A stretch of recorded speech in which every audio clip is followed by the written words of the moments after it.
ومن يضلل فلا هادي له وأشهد أن لا إله إلا الله وحده لا شريك له وأشهد أن محمدا عبده ورسوله أما بعد فإن خير الحديث كتاب الله وخير الحديث حديث محمد صلى الله عليه وسلم وشر الأمور محدثاتها وكل محدثة بدعة وكل بدعة ضلالة وكل ضلالة في النار. أعوذ بالله السميع العليم من الشيطان الرجيم من همزه ونفخه ونفسه. يا أيها الناس اتقوا ربكم الذي خلقكم من نفس واحدة وخلق منها زوجها وبث منهما رجالا كثيرا ونساء واتقوا الله الذي تساءلون به والأرحام إن الله كان عليكم رقيبا. يا أيها الذين آمنوا اتقوا الله وقولوا قولا سديدا يصلح لكم أعمالكم يغفر لكم ذنوبكم ومن يطع الله ورسوله فقد فاز فوزا عظيما. قال رب اشرح لي صدري ويسر لي أمري واحلل عقدة من لساني يفقهوا قولي ربي زدني علما وزدني فهما. সমস্ত প্রশংসা সেই মহান সত্তা আল্লাহ সুবহানাহু ওয়া তাআলার জন্য, যিনি আমাদের সৃষ্টি করেছেন। শুধু সৃষ্টি করেননি, এই পৃথিবীতে সহস্র কোটি মাখলুকাত সৃষ্টি করার পরে যিনি আমাদের এই মানব জাতিকে সর্বশ্রেষ্ঠ জাতি, সর্বশ্রেষ্ঠ মাখলুকাত এবং সর্বশ্রেষ্ঠ নবী মুহাম্মদ আরবি সাল্লাল্লাহু আলাইহি ওয়াসাল্লামের উম্মত হিসেবে প্রেরণ করেছেন। সেই মহান সত্তা আল্লাহ সুবহানাহু ওয়া তাআলার সংক্ষিপ্ত শুকরিয়া সুজুদ আদায় করি। তার নিজের শেখানো ভাষা দিয়ে সকলে এক বাক্যে পড়ি আলহামদুলিল্লাহ। হাসানপুর যুবক বৃন্দের পরিচালনায় আজ 20 জুন 2025 জুমাবার আপনারা যে আলোচনা সভার আয়োজন করেছিলেন এবং আজকের এই আলোচনা সভাটিকে সফল করার জন্য যারা সার্বিক দিক দিয়ে সাহায্য এবং সহযোগিতা করেছেন তাদের প্রত্যেকের নাম স্বতন্ত্রভাবে নিয়ে শুকরিয়া আদায় করা সম্ভব নয়। তারপরে যারা অর্থ, শ্রম, অক্লান্ত পরিশ্রম, দোয়া এবং পরামর্শ দিয়ে সহযোগিতা করেছেন, আল্লাহ সুবহানাহু ওয়া তাআলা তুমি তাদের প্রত্যেকের নেক নিয়াত এবং নেক আমলগুলোকে কবুল করে নাও, সকলে করি আমিন। মহান সত্তা আল্লাহ সুবহানাহু ওয়া তাআলার কাছে দোয়া, এই প্রার্থনা, আল্লাহ সুবহানাহু ওয়া তাআলা আমরা মানুষ, আমরা কম বেশি ছোট বড় ভুল ত্রুটি বিচ্যুতি গুনাহ পাপ অন্যায় করে থাকি। আজকের এই আলোচনা সভার উসিলায় আমাদের পেছনের ছোট ছোট গুনাহগুলোকে তুমি ক্ষমা করে দাও, সকলে করি আমিন। সম্মানিত সুধী, বাদ মাগরিব থেকে বিভিন্ন আলোচক করা পবিত্র কোরআনুল কারীম এবং হাদিসে মুবারাকা থেকে অনেক গুরুত্বপূর্ণ আলোচনা আপনাদের সামনে পেশ করেছেন। আজকের এই আলোচনা সভার মধ্যম লগ্নে আপনাদের সামনে উপস্থিত হয়েছি একটি নির্দিষ্ট বিষয়ের উপরে কথা বলার জন্য। আজকে যে বিষয়ে গুরুত্বপূর্ণ আলোচনা হবে, আলোচ্য বিষয় ভারতবর্ষে মুসলিমদের অধঃপতনের কারণ। কি বললাম বলেন তো? গোটা বিশ্বের কথা বলিনি, ভারতীয়, তাতে আমরা ইন্ডিয়ান মুসলিমদের যে অধঃপতন, এই অধঃপতনের কারণ কি? মুসলিম জাতি গোটা বিশ্ব জগতে আজকে নির্যাতিত, নিষ্পেষিত, লাঞ্ছিত, বঞ্চিত, পদদলিত। এমন কোন জায়গা নেই বা এমন কোন রাষ্ট্র নেই যে জায়গা বা রাষ্ট্রে মুসলিম রাষ্ট্রে নির্যাতিত নয়। মুসলিম রাষ্ট্র গোটা বিশ্ব জগতে প্রায় 56 কান্ট্রি আছে, প্রায় 56 অধিক, যেখানে মুসলমানদের সংখ্যা গরিষ্ঠ। 200-এর অধিক রাষ্ট্র আছে গোটা বিশ্ব জগতে। প্রায় মানুষের সংখ্যা 750 কোটি, ধর্মের সংখ্যা 4,500, মুসলমানের সংখ্যা গোটা বিশ্ব জগতে 180 কোটি। কিন্তু গোটা বিশ্ব জগতে মুসলিম জাতি আমরা নির্যাতিত, নিষ্পেষিত, লাঞ্ছিত, বঞ্চিত, পদদলিত, চতুর্দিক থেকে মুসলিম জাতি আজকে আমরা মার খাচ্ছি। কি খাচ্ছি না কথা বলেন? কিন্তু আমাদের সংখ্যা তো কম নয়, আমাদের সংখ্যা দিক থেকে প্রায় 180 কোটি, 1 কোটি 2 কোটি নয়, প্রায় 180 কোটি। কিন্তু সার্বিক দিক থেকে মুসলমান গোটা বিশ্বকে নির্যাতিত। শুধু এমনটাই নয়, যদি আপনি নিজেকে মুসলিম পরিচয় দেন, মুসলিমের লেবাস, আপনার যে পোশাক আছে, ড্রেস কোড আছে, অনেক মানুষ আপনার এই পোশাক দেখে আপনাকে জঙ্গি, আপনাকে সন্ত্রাসী, আপনাকে আতঙ্কবাদী এইসব চিহ্নিতকরণ করছে কি করছে না কথা বলেন? যারা একটু ট্রেনে এখন চলাচল করছে 14 পরে, মানে 2014 সালের পরে মোটামুটি মুসলিমরা একটু ট্রেনে বা খোলামেলা জায়গাতে একটু ঘোরাফেরা করবে, এটা নিয়ে মুসলিম জাতির মধ্যে আজকে অন্তরে ভয় ভীতি কাজ করে কি করে না? প্রত্যেকদিন কোনো না কোনো জায়গাতে আপনারা দেখছেন যে মুসলিম জাতির উপরে ইন্ডিয়াতে কমপক্ষে মব লিঞ্চিং করা হচ্ছে, হত্যাযজ্ঞ চালানো হচ্ছে, পিটিয়ে হত্যা করে দেওয়া হচ্ছে, কখনো তাদেরকে জয় ইসলামকে ধ্বনি দিয়ে তাকে বেধড়ক পেটানো হচ্ছে। এই নিউজ তো দেখতে পাচ্ছেন না? দেখা যাচ্ছে কি যাচ্ছে না? এখন চোখ বন্ধ করে যদি বলেন যে না, যারা যেখানে করছে করুক, আমাদেরকে কখনো করে নাই, আমাদের পিঠে এখন বেঁচে আছে। কিন্তু আপনি মনে রাখবেন, যদি পাশের বাড়িতে আগুন ধরে যায়, পাশের বাড়িতে যদি আগুন দাউ দাউ করে জ্বলে, আর আপনি যদি মনে করেন যে আপনি নিরাপদে আছেন, তো আপনার মতো মূর্খ বা বোকা এই সৃষ্টি জগতের কেউ হতে পারে না। কেন? কারণ পাশের বাড়িতে আগুন জ্বলছে মানে অচিরে যে কোনো মুহূর্তে আপনার বাড়িতে আগুন জ্বলতে পারে কি পারে না?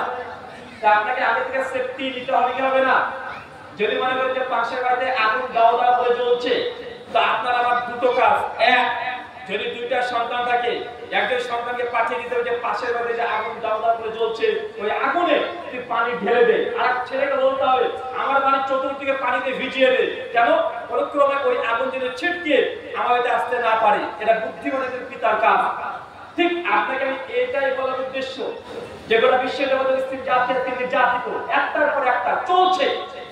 আর বিশ্ব জগৎ এখন যে জিও পলিটিক্স চলছে, যে কোনো মুহূর্তে গোটা বিশ্ব জগতের তৃতীয় বিশ্বযুদ্ধ শুরু হয়ে যেতে পারে।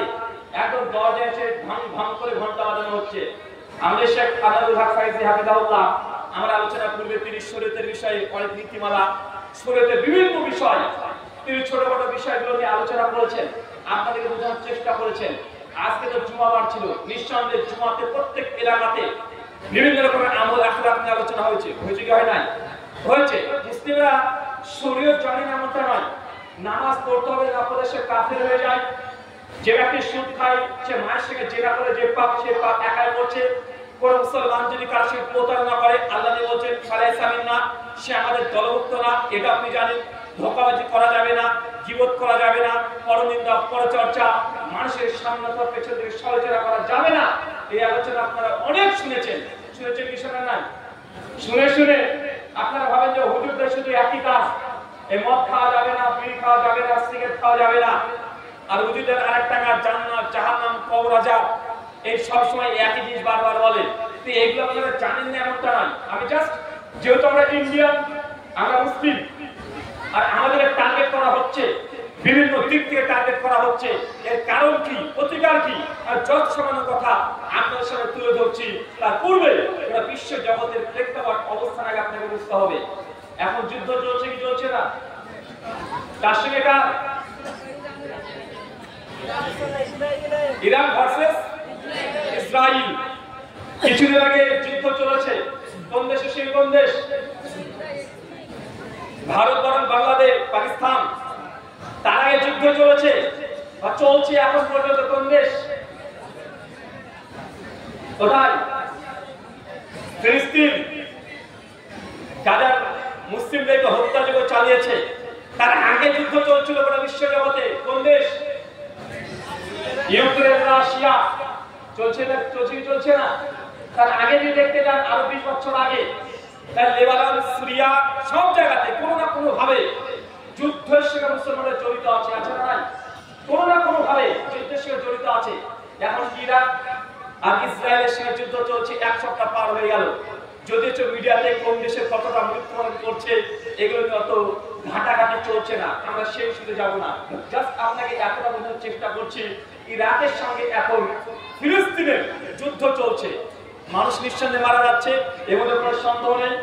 কিন্তু অনেক যারা জিও পলিটিক্স বোঝেন তাদের দাবি হচ্ছে কোনো ভাবে যে কোনো মুহূর্তে এর মাধ্যমে তৃতীয় বিশ্বযুদ্ধের সূচনা হতে পারে। কেন? কারণ এর বড় অনেকগুলো কারণ আছে।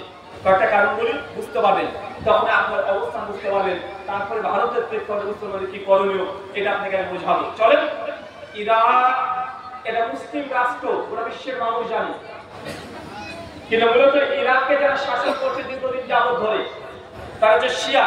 কারা কথা বলে? তারা শিয়া। আর ইতিহাস এটা সাক্ষ্য দেয় যে শিয়া মুসলিমদের হাতে সুন্নি মুসলমান তথা আমরা আহলে সুন্নাত জামাত যে পরিমাণে আমরা হত্যা হয়েছি, এই সিরিয়াতে, লেবাননে মুসলমানের সঙ্গে মুসলমানদের লড়াই হয়েছিল, ইরাকের আজকের যারা যোদ্ধা, আজকে যারা ফিলিস্তিনের, আজকে যারা ইহুদিদের সঙ্গে লড়াই করছে ইসরায়েলের সঙ্গে, এরা সেই সঙ্গে সুন্নি মুসলমানদেরকে লাখ লাখ মুসলমানের সঙ্গে তারা হত্যাযজ্ঞ চালিয়েছে। এক। দুই, ফিলিস্তিনের সম্পূর্ণ ইহুদি দখলদারিত্ব তাদের এখন আছে। আর ইহুদি মানে আপনাকে বলতে হবে না মুসলমান বন্ধু না শত্রু, বলতে হবে, কথা বলেন না। তৃতীয় পয়েন্ট মনে রাখবেন, ইরাকে যারা এখন যোদ্ধা, যারা যুদ্ধ করছে ইহুদিদের বিরুদ্ধে, তাদের সঙ্গে আমাদের অবস্থান কেমন হওয়া উচিত? আমরা একটাই কথা বলি, ইহুদিদের বিরুদ্ধে যদি আপনার বাড়ির কুত্তা যদি ঘেউ ঘেউ করে, আমরা তারপরেও দায়িত্বের বোধ থেকে আমরা কুত্তার সঙ্গে সমর্থন দেবো। কথা বুঝতে পারলেন? বুঝতে পারেন মনে হয়? যেমন আন্তরিক যদি একটা কুত্তাও যদি ইহুদিদের বিরুদ্ধে আজকে ঘেউ ঘেউ করে, আমরা কি বলবো? কথা বলেন, আমরা কার সমর্থন দেবো? সমর্থন কার দেবেন? ওই কুকুরটা। মনে রাখবেন, নমরুদের বাহিনীকে আল্লাহ সুবহানাহু ওয়া তাআলা ধ্বংস করেছে মশা দিয়ে। কি দিয়ে? নমরুদকে আল্লাহ শেষ করেছে, দুনিয়াতে বিদায় দিয়েছে কি দিয়ে? মশা থেকে। তার মানে মশা তারা যদি নমরুদ ধ্বংস হয়, তাহলে মশাকে আপনি ভালোবাসবেন না পৃথিবীর কোনো মানুষ ভালোবাসে? ভালোবাসে কি?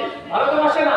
ঠিক ইরাক যেহেতু এটা মুসলিম কান্ট্রি দাবি করা হয়, কিন্তু তারা শিয়া মুসলমান, তাদের মূল টার্গেট যে সৌদি আরবের দখলদারিত্ব করা। আজকে আমাদের এই মানে বর্তমান যে যুদ্ধ চলছে, এখানে আমরা ওই কথাগুলো বাদ দিয়ে আমরা শুধু এতটাই বলতে পারি যে এরা যেহেতু ইহুদিদের সঙ্গে লড়াই করছে, তাই আমাদের আন্তরিক দোয়া থাকবে তাদের জন্য, আল্লাহ তুমি বাতিলকে পরাস্ত করো। সবাই বলি আমিন।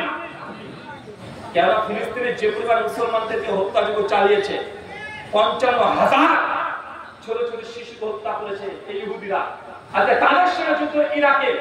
এখন জিওপলিটিক্স কি বলছে? এখানে মারাত্মক পয়েন্ট লুকিয়ে আছে। বারবার এখন ইসরায়েল নেতারাও তিনি বারবার চাপ করছে কাকে? আমেরিকাকে। আমেরিকা কি বলে চাপ করছে? যে আপনাদের যত রকমের নিউক্লিয়ার বোমা আছে দ্রুত রাতারাতি যেন ইরাকে মেরে দেওয়া হয়। আর একটা যদি বোমা মেরে দেয় তাহলে গোটা ইরাক ধ্বংস হয়ে যাবে। বারবার ইহুদিরা চাপ দিচ্ছে কাকে বলেন তো ভাই? ডোনাল্ড ট্রাম্পকে। ঘন্টা পরপর টুইট করছে না, ঘন্টার পর ঘন্টা ধরে টুইট করে চলে যাচ্ছে। আর এদিকে ইরাকের সঙ্গে সম্পর্ক ভালো, দোস্তির সম্পর্ক, বন্ধুত্বের সম্পর্ক চীন। কি নাম বললাম? চীন। পৃথিবীর দুইটা সুপার পাওয়ার, কয়টা? আচ্ছা, ওইদিকে কি কেউ নাচানাচি করছে নাকি রে ভাই? আপনারা মাঝে হাত তুলছেন, ওইদিকে কি আবার কি আছে? ওইদিকে সরি